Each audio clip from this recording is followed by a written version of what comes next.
بیمار ہیں ان کو شفا کاملہ عاجلہ عطا فرما، جو گرفتار ہیں گردوں سے خلاصی عطا فرما، جو بے اولاد ہیں ان کو نیک صالح اولاد عطا فرما، اہل محلہ کے اوپر اپنا خاص کرم و فضل فرما، میرے مالک کا خاص کرم و فضل فرما، میرے مالک دین دنیا کی بھلائی عطا فرما، دین دنیا کی بھلائی عطا فرما، خاتمہ بالخیر فرما، خاتمہ ایمان پہ فرما، مرتبہ کلمہ نصیب فرما، ایمان کی موت نصیب فرما، میرے مالک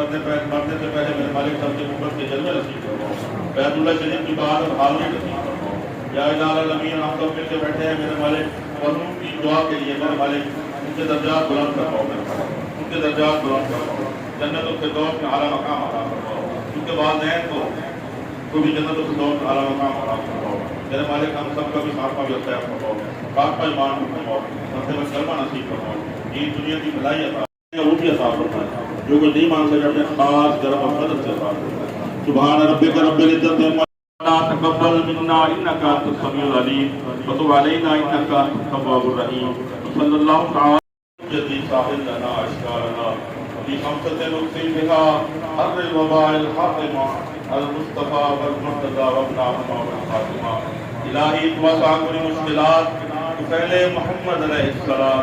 الہی بحق کے منی فاطمہ کہ برکول ایمان کنی فاطمہ اگر دعوت امرت کنی والقبول منود استدامان آل رسول منود استدامان آل رسول مولا کریم اصال ثواب کی محفل ایسی عثمان صاحب کی مغفرت کو مولا کریم کی مغفرت کو جنت الفردوس اعلیٰ مقام عطا فرما جو کلمہ کلام میرے پاس قبول کیا گیا میرے والد اس کے ثواب حضور نبی کریم رسول کریم صلی اللہ علیہ وسلم بارگاہ میں